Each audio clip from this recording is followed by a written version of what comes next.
नमस्कार मंडळी, मजेत आहात ना? तर मित्रांनो, फायनली ज्या चित्रपटाची मी खूप आतुरतेने वाट बघत होतो तो अल्याड पल्याड काल म्हणजेच 14 जूनला रिलीज झालाय. मूवी मी कालच बघितला, पण चंदू चॅम्पियन मूवीचा रिव्ह्यू करायला थोडा वेळ लागला आणि त्यामुळे या मूवीचा रिव्ह्यू आता अपलोड करतोय. मित्रांनो, चंदू चॅम्पियन हाही आपल्या महाराष्ट्राच्या मातीतील मराठमोळ्या माणसाच्या म्हणजेच पद्मश्री मुलिकांत पटेकर यांच्या अतुलनीय शौर्याची आणि त्यांनी केलेल्या अभिमानास्पद अशा देशाची मान उंचावणाऱ्या कामगिरीची खरी कहाणी आहे. चित्रपटाचा रिव्ह्यू बघितला नसेल तर तो तुम्ही या लिंकवर जाऊन बघू शकता आणि सोबतच वेळ काढून तो चित्रपटही तुम्ही थिएटरमध्ये जाऊन नक्कीच बघा. तर आता बोलूयात अल्याड पल्याड या चित्रपटाकडे. मित्रांनो, या चित्रपटाचा टीझर आणि ट्रेलर आल्यापासूनच या चित्रपटाबद्दल लोकांमध्ये खूप उत्सुकता होती. पण चित्रपट लोकांच्या अपेक्षांना खरा उतरतोय की नाही ते जाणून घेऊया आपण या रिव्ह्यूमध्ये. नमस्कार, मी आहे श्रीकांत आणि तुम्ही पाहत आहात CSR मूव्हीज हे चॅनल. मित्रांनो, चित्रपटाची कथा आहे कोकणातील एका गावाची.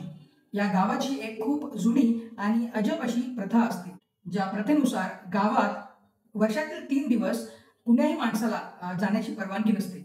वर्षातील हे 3 दिवस गावातील सगळेच ग्रामस्थ गावाच्या वेशी पलीकडे म्हणजेच वेशी पल्याड जाऊन राहतात.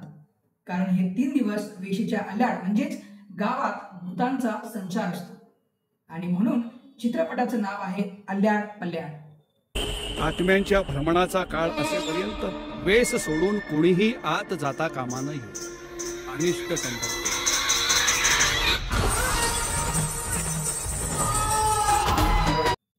पण एके वर्षी शहरातून आलेले 3 तरुण या 3 दिवसात गावात नक्की काय होतं या उत्सुकतेने वेस ओलांडून गावात जाण्याचा प्रयत्न करतात.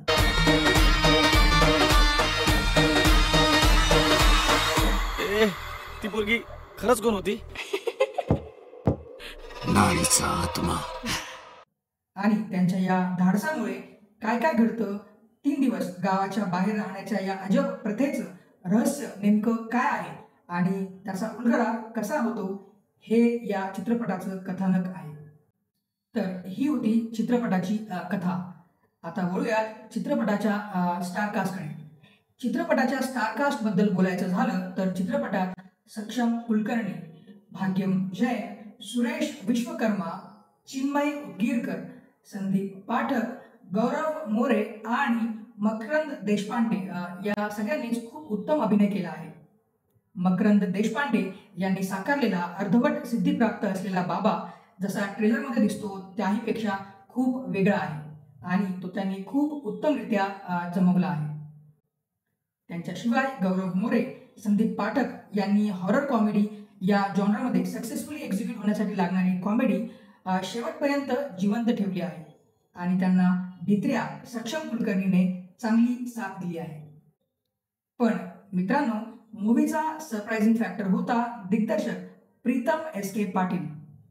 आणि सरप्राईज मी त्यांच्या दिग्दर्शनामुळे झालेलो नाहीये. डिरेक्शन तर उत्तम झालंच आहे, पण त्याहीपेक्षा त्यांनी छाप सोडली आहे ती त्यांच्या अभिनयाद्वारे. तुम्हाला ते ओळखूही येणार नाहीत असा त्यांचा लुक आणि अभिनय या चित्रपटामध्ये आहे. वा प्रीतम सर, तुम्ही तुमच्या डिरेक्शन आणि अभिनय या दोन्हीद्वारे सिनेमा हॉल जिंकलेत. आणि या सगळ्यापेक्षाही वरचढ काही असेल तर ते आहे चित्रपटाचं बॅकग्राऊंड म्युझिक. या चित्रपटाला अभिनय जगताप यांनी बॅकग्राऊंड म्युझिक दिलेलं आहे. मित्रांनो, ताकदीचं बॅकग्राऊंड म्युझिक असल्याशिवाय हॉरर मूव्हीज हॉरर वाटू शकत नाहीत. बॅकग्राऊंड म्युझिक मूवीचे सस्पेन्स आणि हॉरर सीन्स एका वेगळ्याच उंचीवर नेऊन ठेवतात आणि ते या चित्रपटात अभिनय जगताप यांनी खूप उत्तमरित्या घडवून आणले.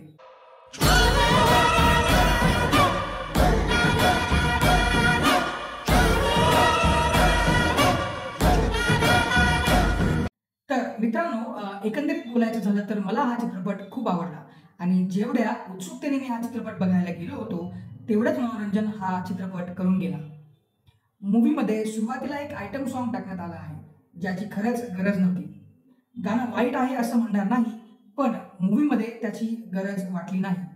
पण ठीक आहे, लोकांची आयटम सॉंग्सबद्दल आवड बघून मे बी फिल्म मेकर्सने हे गाणं या चित्रपटात ॲड केलं असेल. हा चित्रपट हॉरर कॉमेडी जॉनराचा चित्रपट आहे, जे ट्रेलरमधूनही आपल्याला दाखवण्याचा पुरेपूर प्रयत्न केला गेला आहे. पण चित्रपटात हॉररपेक्षाही सस्पेन्स जास्त आहे. चित्रपट हॉरर नाहीये असं मी म्हणणार नाही.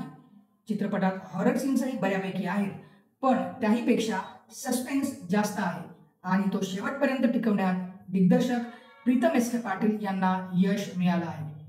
आणि कॉमेडी म्हणाल तर संपूर्ण चित्रपटात कॉमेडी आहे. हा चित्रपट प्रेक्षकांना खूप हसवून जातो. सगळेच प्रेक्षक या चित्रपटातील विनोदांना खूप पॉझिटिव्हली रिस्पॉन्स करत होते. गौरव मोरे, संदीप पाठक, प्रीतम एस के पाटील आणि अगदी मकरंद देशपांडे हे देखील तुम्हाला त्यांच्या अचूक कॉमिक टायमिंगद्वारे संपूर्ण चित्रपटभर मनोरंजन करून जातील. आणि त्यामुळेच कदाचित हा चित्रपट सगळ्यांना आवडतोय आणि चित्रपटाची माउथ पब्लिसिटीही बऱ्यापैकी होते. या मूवीचे पब्लिक रिव्ह्यू देखील आपण बघू शकता, जे की खूप पॉझिटिव्ह आहेत. आपल्याला तर हा चित्रपट लय आवडला. मी ज्या शोला गेलो होतो तो शो पूर्णपणे हाऊसफुल होता आणि त्या व्यतिरिक्तही बाकीचे शो बऱ्यापैकी हाऊसफुल जात आहेत. आणि हे बघून खूप बरं आणि समाधान वाटते, कारण मराठीमध्ये खूप कमी चित्रपट आहेत जे हाऊसफुल जातात. यापूर्वी कोणता चित्रपट जर मी हाऊसफुल बघितला असेल तर तो होता जुनं फर्निचर. नाहीतर एरवी दुसऱ्या मराठी चित्रपटांची अवस्था खूपच केविलवाणी असते. मित्रांनो, मागच्याच आठवड्यात मुंजा हा अजून एक हॉरर कॉमेडी चित्रपट प्रदर्शित झाला होता. तो मूवी बॉलिवूडचा जरी असला तरी त्या चित्रपटाचं बॅकग्राऊंडही मराठी आणि कोकणातीलच आहे आणि तो मूवी पण प्रेक्षकांनी बऱ्यापैकी स्वीकारला आहे. त्यांना तो आवडला आहे. पण मला आल्याड पल्याड हा मूवी मुंजापेक्षाही जास्त आवडला. तो त्याच्या डिरेक्शन, बॅकग्राऊंड म्युझिक, ॲक्टिंग आणि कॉमेडीमुळे. तुम्ही हा चित्रपट पूर्ण परिवारासोबत बघू शकता. काही सीन्स लहान मुलांनी न बघावेत असे आहेत, पण काहीच बाकी चित्रपट सहपरिवार तुम्ही बघू शकता. तर मित्रांनो, जर तुम्हाला पछाडलेला, झपाटलेला आणि अगदी हिंदीमधील श्रद्धा कपूरचा स्त्री आणि रिसेंटली रिलीज झालेला मुंजा असे चित्रपट आवडले असतील तर हा चित्रपटही तुम्हाला नक्कीच आवडेल आणि चित्रपटातून मनोरंजनाची गॅरंटी पक्की. माझ्याकडून या मूवीला मी देतोय 5 पैकी 3.5 स्टार्स. सो लवकर तिकीट काढा आणि सहपरिवार थिएटरमध्ये जाऊनच हा मूवी बघा. तर मित्रांनो, हा होता माझा रिव्ह्यू. व्हिडिओ आवडला असेल तर नक्की लाईक करा. जर तुम्ही मूवी बघितला असेल तर कमेंट्समध्ये सांगा की तुम्हाला हा मूवी कसा वाटला.